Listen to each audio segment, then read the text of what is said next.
Hello, everyone, and welcome to Kentucky Go Digital. We are glad to have you today as you join us. Today, we are joined by our panel of experts. We have Heather Worrell. She is the Executive Administrator of Digital Innovation at JCPS and a consultant for KDE with Library Media Specialists. Hi, Heather. How are you? Hey, doing awesome. I'm just back from a conference. I got to hear George Couros yesterday speak in keynote, and I am fired up after listening to that man and ready to change the world. So I'm back at work today. I cannot wait to learn with these two rock stars. I hear it's going to be the Beth and Laine show today. So I'm excited for the Beth and Laine show. I'm doing great. Awesome. And today we have Whitney York. She is a technology integration specialist with Murray Independent Schools. Hi, Whitney. How are you today? I'm great. I'm so excited to be here and see this great system of efficiency. I'm excited for anything that'll save our teachers time. So excited to be here. You've got some stuff too going awesome down there. So I'm excited to learn from you as well across the state of Kentucky. We are also joined today by two leaders at Heath Elementary School. We have Laine Cooper, he's the principal there, and we have Beth Baker, she's the director of the after school program there, and they call it CIA. Hello, how are you guys doing? Good morning, we're doing great. Good morning. Awesome. We're glad to have you on this show. So if you are out there on YouTube land, Whitney and Heather and I are going to be taking questions from the YouTube live chat. Make sure you drop in and introduce yourself, as well as let us know what county or even state you are from. And if you don't have that capability of chat, make sure that you log in to YouTube. And while you are there, check that subscribe button for us so you can easily continue to learn with us. So without further ado, I'm going to share my screen because we are going to work on this together. This presentation right here is on a bit.ly, and it's got QR codes, forms, and if you see that, it's on most of the slides at the bottom. So if you are interested in joining us with that too, that will also be in the resources for today's show. So take it away, Laine. Will you explain a little bit about what this process is and what you guys are doing there at Heath? Yes. Okay, so everybody, so we, Miss Beth, of course, in our after school program, we were looking for trying to be more efficient in how we let our parents check in and check out our students in the after school program, because it's a huge paperwork piece, as well as we were looking for a way to monitor behavior so that parents could be informed. And the way our system works is when parents come in the afternoons, they typically arrive a lot around the same time. And so you don't want to have Miss Beth necessarily having behavior conversations with, consequences that were given, whatever, when you've got 5 parents standing behind you waiting to pick up their children. So I think the big thing for us was trying to find something that was really efficient, but also something that really helps us immediately communicate. But also the backside, the plus is, like for Miss Beth, of course, is that a lot of the paperwork is done for her, that she already has an Excel spreadsheet that she doesn't have to go back and do later. And so it's been a huge, huge payoff for us. Right. So Beth, you and I know we talked about this. We've had a lot of forefront as far as work in the forefront. Tell them a little bit about that. So just building the document in which I had a Laine to work with me and kind of, get all those formulas in place, but just fine tuning it. We, found along the way, there have been certain things that we just needed to make ourselves aware of, like pulling down formulas, copying formulas, so that when we add a new student, we have a way to monitor that all of those formulas are going in the same place, in the right place at the right time. So that's been a little bit, just fine tuning that portion of it has been a little bit tedious, but right now, honestly, I feel really good about it. If there is a discrepancy or there's something that needs to be changed, I can go right in and tweak that and make it work. So just on the building component, well, it's taken about a month and a half, but it's been really good now that I can see it working, and I feel more confident about it, because this was really kind of from the ground up set up for us, because I started in August and we just kind of hit the floor running with getting it going. So, and now it's building, as we see like an issue going on, then we can look at, okay, how can we make this easier? And we'll talk about that a little bit later in the program. So, as Laine talked about just a moment ago, Mr. Cooper, he said that you had a bunch of paperwork that you were doing. So on this slide, you guys talked about tell us how this process was originally for parents to sign into your CIA.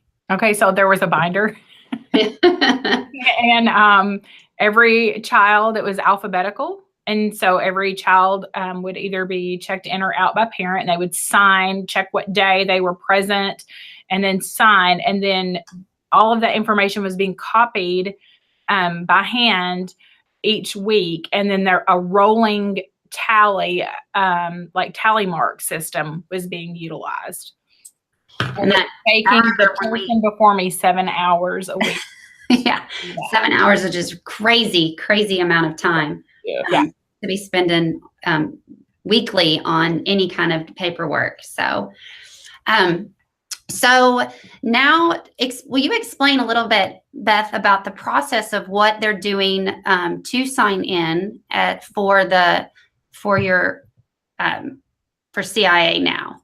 Okay, so now every parent, when they go on and register, every parent has the option of selecting or informing us about adults that are privileged to pick up their child.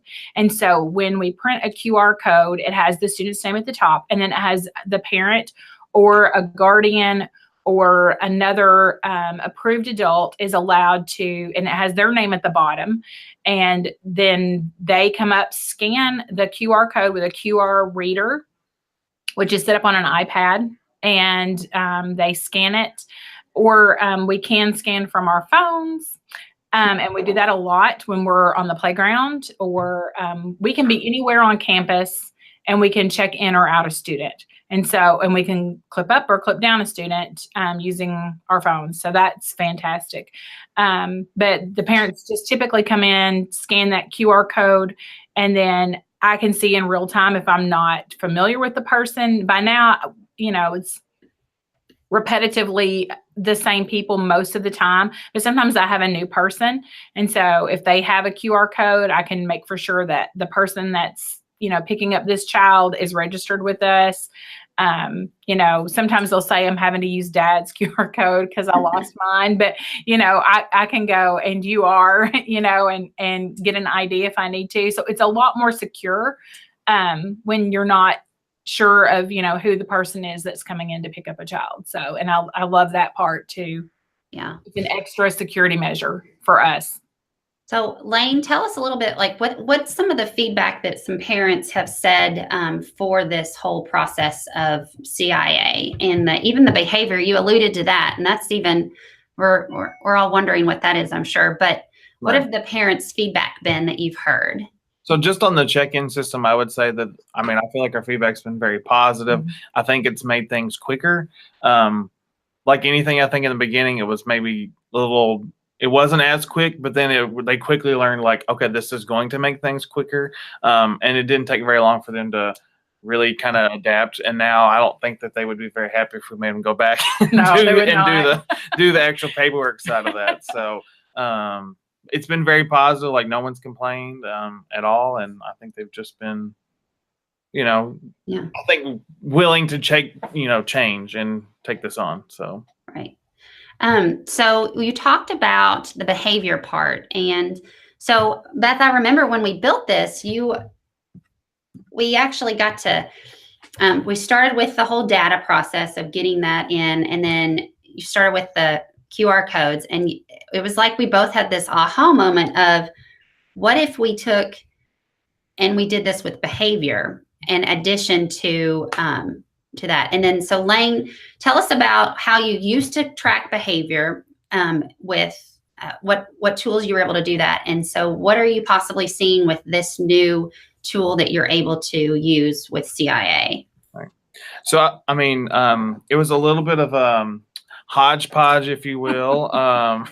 So we had like all of our workers who had clipboards, and then they would transfer that over to, again, more spreadsheets or something that's paper copy, and it took somebody forever and ever to formulate all this stuff. And a lot of times it would get lost because it took so long, and so some people didn't take time to do all that. And so I feel like there was not a whole lot of, other than if the parent comes in and asks whoever's at the desk to pick their kid up, or know the worker, like that's the only way they got feedback for what's going on in an after school program. Otherwise they didn't know about it. And so this system has already, like, parents know automatically when their kid does awesome things and when their kid does things that are not so awesome. And so they get that immediate feedback, and they don't have to come in and be like, so Miss Beth, how was my kid today in CIA? They already know before they even walk in the door. Right. So it's been a huge game changer. And I want to kind of go back a little bit too about her check-in system, because another part of, of course, parents, when they pay for the daycare services, like, she's now, because all this work is being done for her, it's made her billing system fantastic. Completely. I mean, like, I would say probably, would you say a fourth of the time? Absolutely. Because it's already doing it all the work for her. So right. We'll talk about that more later, but I wanted to kind of give that plug already. That's one, I think, too, on the behind the scenes things Absolutely. That has been a game changer. Yeah.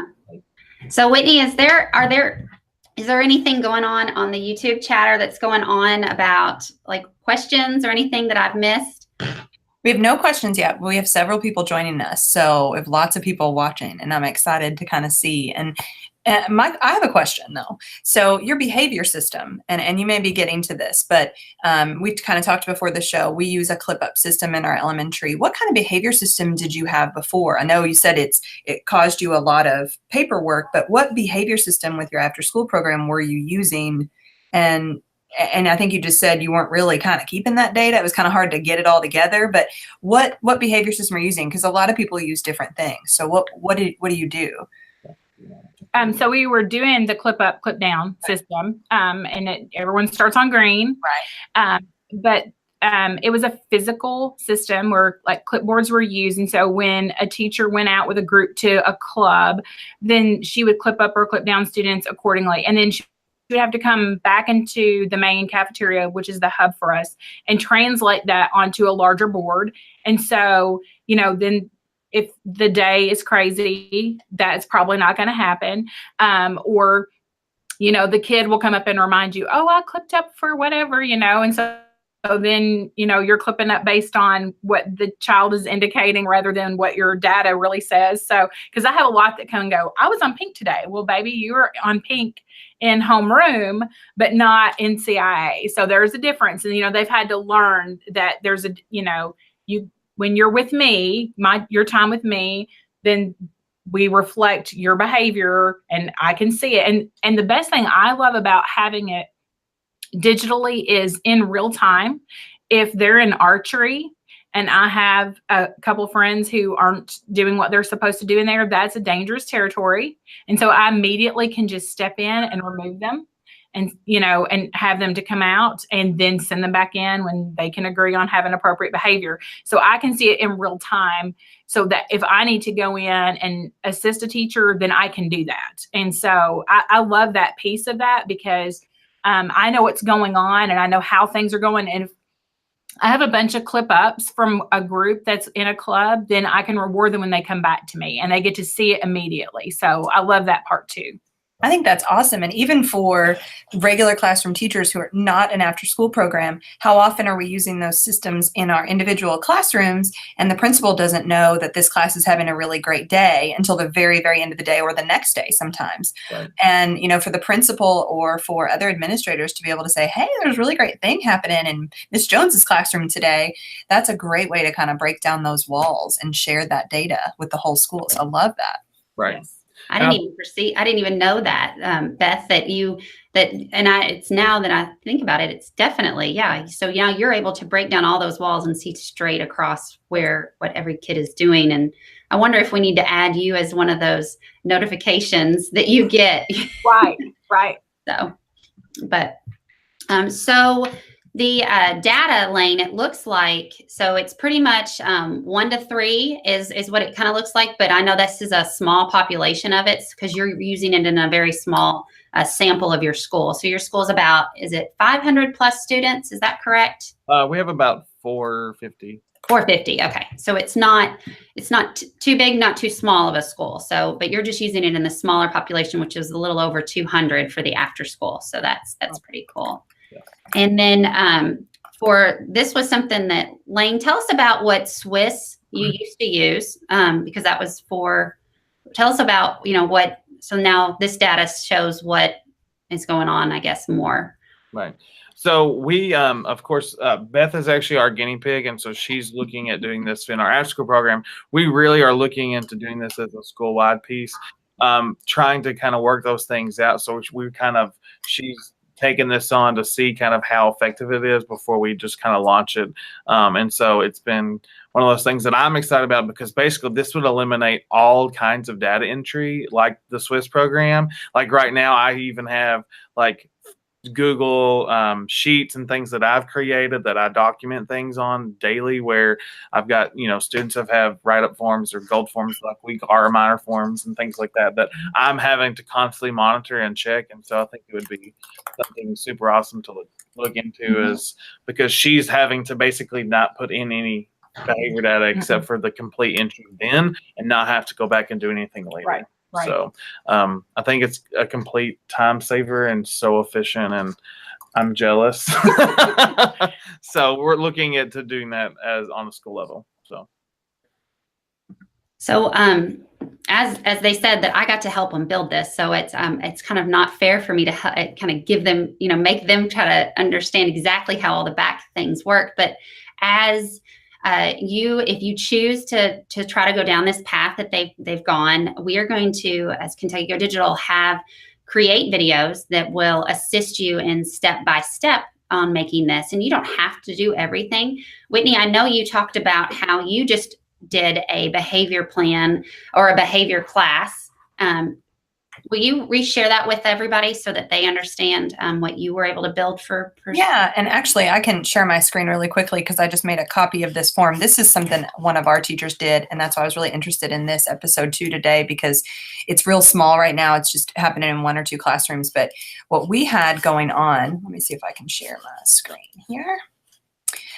What we had going on, we use the clip-up system as well in our elementary school. Are you all able to see my screen? Yes, okay. You are good to go. Okay. What we had is the clip-up system as well. And what was happening is at the end of every day, the teachers were required to fill out a piece of paper that went home to their parents that said, here's where your child ended. And the teachers were like, this is crazy. Like I'm filling this out like a ton. And some teachers have the students fill it out or color in, what color they ended on, but it was a lot of paperwork. So a teacher came to me and said, I've learned about Google Forms. Can we do this?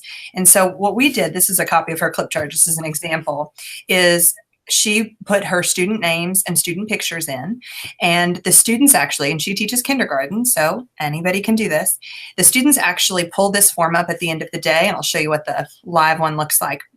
They click on their name, they find their picture, and then when they hit next, it shows them their different colors, and they pick which color that they ended on. And then they also they can clip to their teacher or clip to the principal. So they pick their color. If they pick one of these colors that's not so great, then it goes to a special section of the form. I don't think I clicked on let me go on a red. Then it gives the teacher an option to put in some comments about what happened. So if they were not having a great day, the teacher can make some comments. And you could do this on positive colors as well. And then we've got Formule working in the background so that the parents actually get an email saying, hey, this is the level your child clipped to today. Have a great day. And it's real simple, very short, but that's basically the parent communication that was coming home to begin with. So we kind of eliminated a lot of work on the teachers. And now the students at the last 10 minutes of the day or so go over, check their own color level, submit their own color level, and the teacher just watches it all happen. So it's a pretty quick, kind of a small version of what you're doing, but it's a way to get that parent communication to all of the parents and the behavior, and it just wasn't going home for a while. So it's a really great way to do that.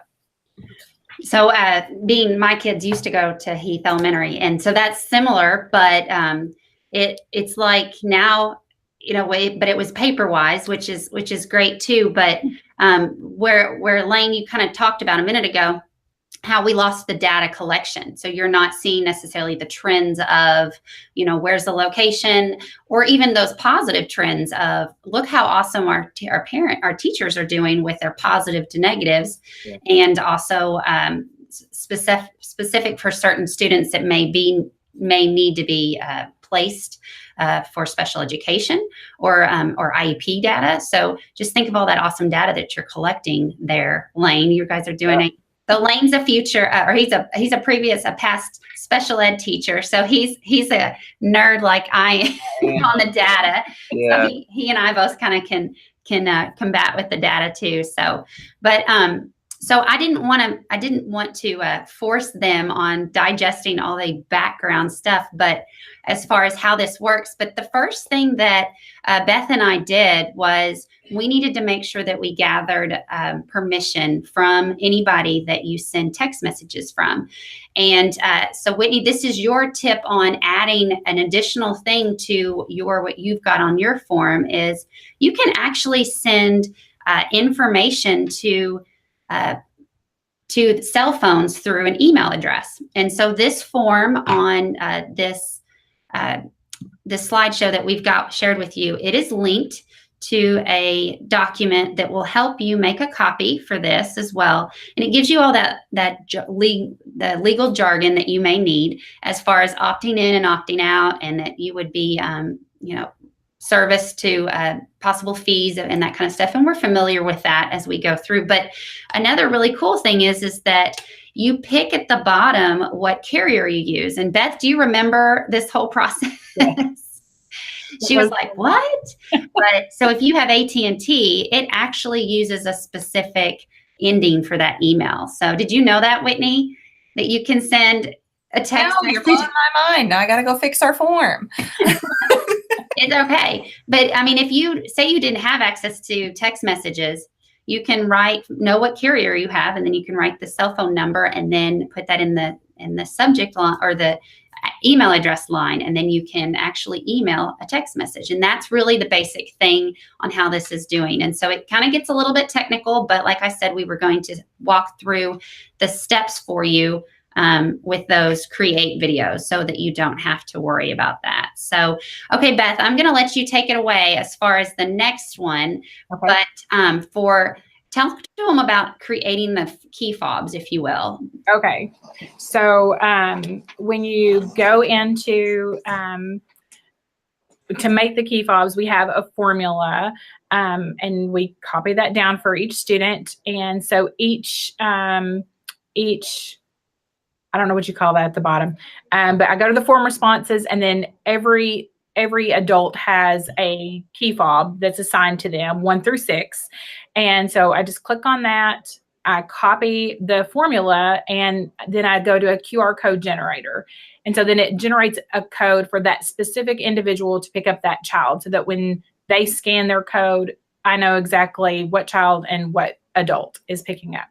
Yeah. Yeah. And also, so Beth, when we kind of leap a little bit backwards, yeah. The first thing we tried to do was to generate just the paper copies of the invoices. Yes. And so I'm going to share with everybody that invoice that you guys have, if that's okay. And and this is, we've talked about this previous on the show, and Whitney, I know you're familiar with it, but Autocrat is that tool that they're using to generate those. And I want you, Beth, to tell them that trick that you learned about. Do you remember about printing and how you ran into a little issue about printing? So it's going to save each one of these as individual documents. So when it does that, you have to physically go in and print off 200 and whatever. So you have to open them. You have to open them to your printer. I mean, took hours of my day. I'm like, there's got to be a way. So now they all, it will separate. There's like a limit to how many it will reel on Autocrat into one document. But I think it's like 105 or something like that. So the first so you run Autocrat, but you select on Autocrat for it to run it as one document. And so then it spins all of those together. And then I only have to print twice, which is fantastic. Yes.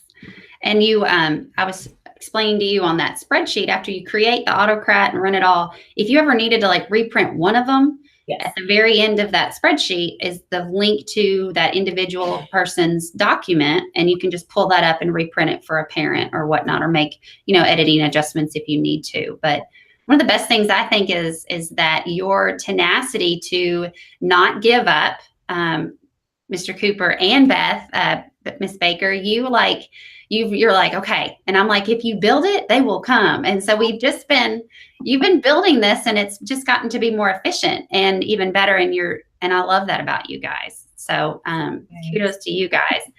Do we have any questions, Whitney, or anything that's going on that I'm missing? Everyone's just really excited. We have a lot of great comments coming in. No real questions yet, but a lot of people are kind of looking for some similar system to what they're already tracking. So I think this is going to help a lot of people kind of make that connection. Awesome. So Laine, and I know you may not still be using this system still, but I think it's valuable for information because you guys did use this at one time. But do you remember the lost and found thing? Can you talk a little bit about that?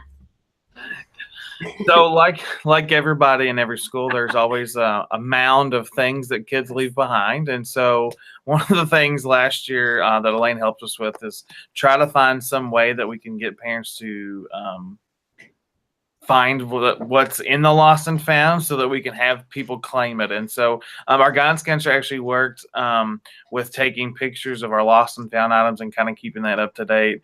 And then we would share that out. And what was cool is that we would just have QR code signs around the school, especially as parents were coming to pick their children up.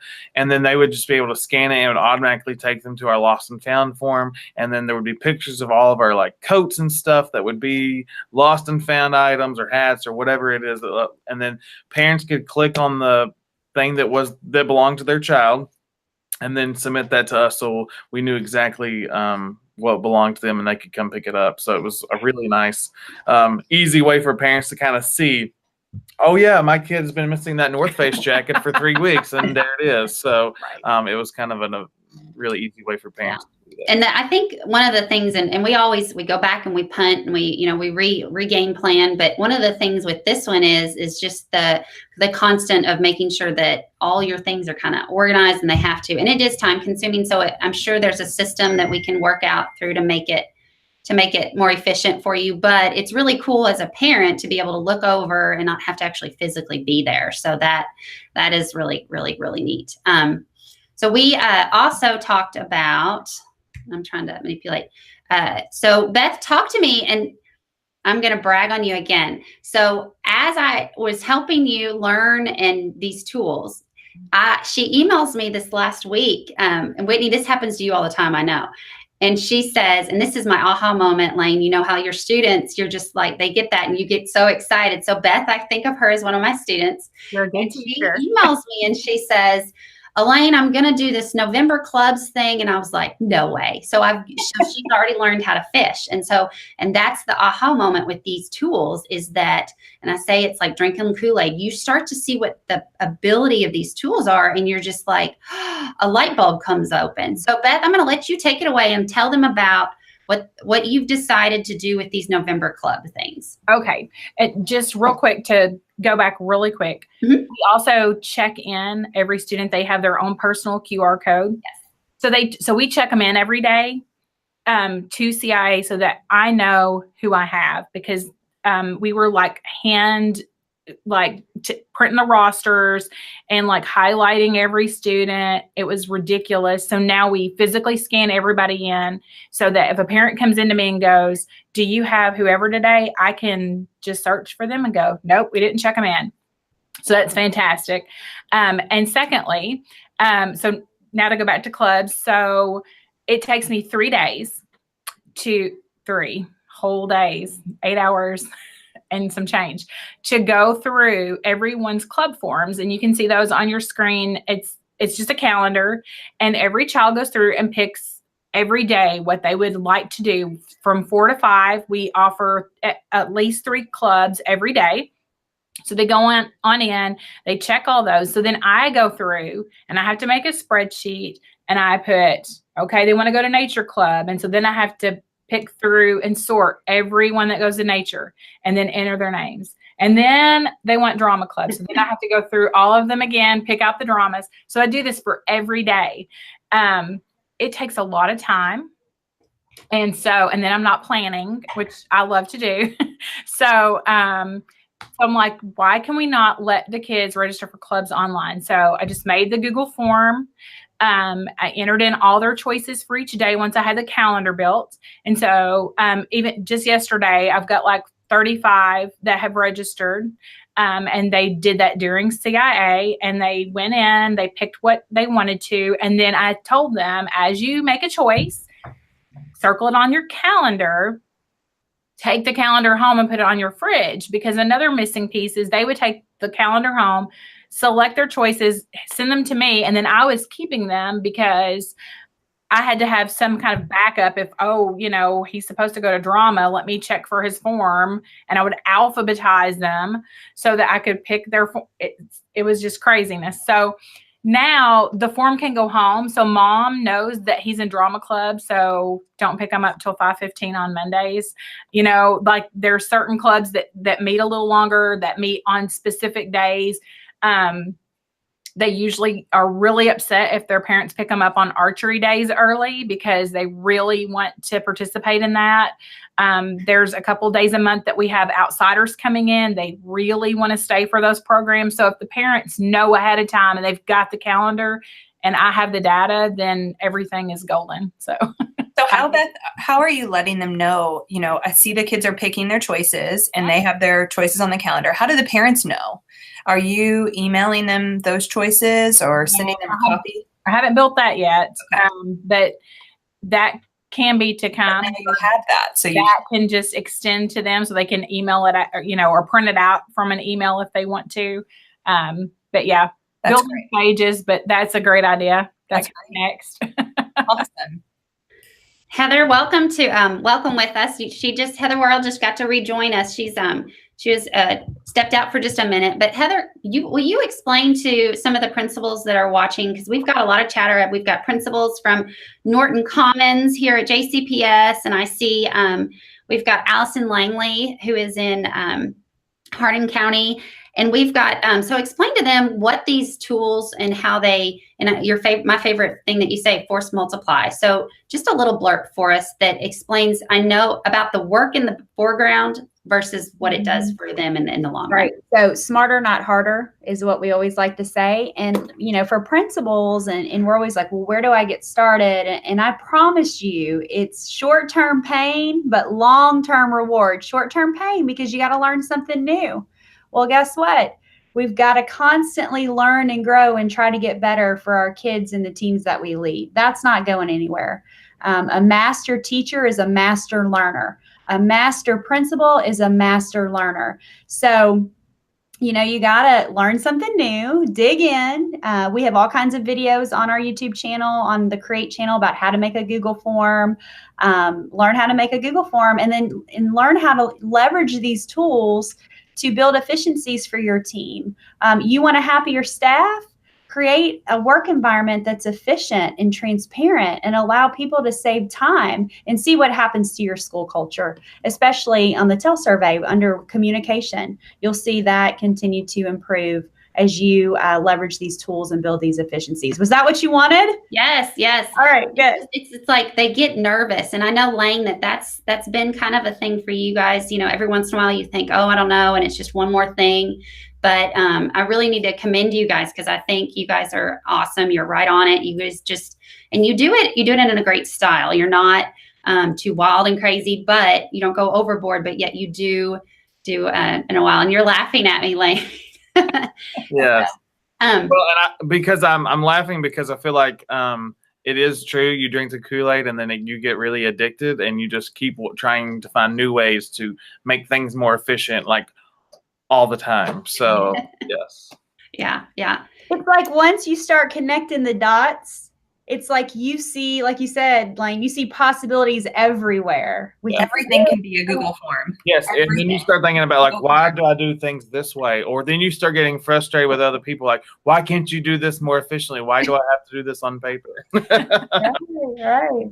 I love it. Speaking of that, Laine, I'm going to jump over. So last month we had a show that was talking about musicians, and Adam Davis in I think he's in Wisconsin. I'm not sure. I remember, but this blew my mind, and I saved this slide for them because they were using this to check in and check out musical instruments. And so since we were talking about QR codes, I thought this is an amazing idea to carry on and remind our viewers if they didn't get to watch that show. It is on demand, so make sure that you watch that on our YouTube channel at KentuckyGoDigital.com. But this is a great way to use for different materials that you need to check in and out. So there's an even added bonus that I hadn't even gotten to venture for, and for your inventory is QR codes. So Whitney, is there anything else that we are missing on the YouTube chat? Or I do see lots of comments. I'm able to look kind of a little bit over here, but I think everybody, Allison Langley's like, I love all of this. This is awesome. And we had a lady from Oklahoma. Her name was Amanda. She was saying hello as well, and Chris Lacey. So it's really neat. Whitney, I overtalked over you. Good. You're good. Yeah, just lots of good comments. Everybody's loving it, loving the lost and found form, all the different ideas. And like I said, you can just make a Google form out of everything. But, you know, even when you feel like you're doing this a lot sometimes, like I feel like we're doing a lot of Google Forms in our school. I never thought about using Google Forms for checking in and checking out, or for, well, I mean, even for behavior, for any of those things. So it's a great way to use that. I love it. On the Twitter hashtag, I'm going to screen share real fast. I want you to see Allison from Norton Comments. I want you to see what she just tweeted. Can you all see my screen? Participating in this Kentucky Go Digital live stream about QR codes and creative uses for Google Forms has me like, Shaq the cat. So Allison is one of our most progressive and forward thinking, let me get out of this, principals here in JCPS. So we're really lucky to have her, and thanks for that, Allison. Yes. So if you are starting to get like interested in digging in these things, make sure that you check back with us in a couple days. We'll have all those create videos in the comments in the description of this video for you as well. And we want to thank again Laine Cooper and Beth Baker for joining us today as well. And they're rocking it out down there in Western Kentucky, and we want to continue to shout out them, and make sure you keep letting us know these awesome things that you're sharing with us, so that we can and that you're creating too. So Whitney, can you let them know how they can stay connected with Kentucky Go Digital? So Kentucky Go Digital has a Facebook page, first of all. Also, probably most of you all know, because you're watching this on YouTube, the YouTube channel, and make sure you subscribe to the YouTube channel. I love it because when I forget about stuff, it'll pop up on my phone and give me little notifications about new videos. And then also follow the hashtag on Twitter, and make sure you search for and use hashtag KYGoDigital. Heather, do you want to share about the regional dates that we are going to be talking about soon? Oh my goodness. So we are in the process. The regional leaders across the state are already kind of clamoring, trying to get these dates lined out for next summer. So I'd say in the next month or so, they'll finalize those dates. We always have dates in early June and then late July. So because usually in the middle of the summer, everyone goes on vacation. But those dates will be coming out soon. And I just wanted to throw in, I was at a conference with a lot of other states the past few days, and there are states looking to scale, go digital, and they're interested in our scale strategy. So be on the lookout for some other states going digital in the next year and following our scale strategy. Because you know, Kentucky, we are a leader in K-12 ed tech. Represent Kentucky proud. We are. Well, I want to thank everybody again for joining us today, and all your hard work, to our guests and our panelists. And don't forget, as you create, connect your good ideas to our hashtag so that others can share them around the state. Until next time, Kentucky Go Digital. Get involved with Kentucky Go Digital. attend regional events, like us on Facebook, subscribe to our YouTube channel, or follow us on Twitter.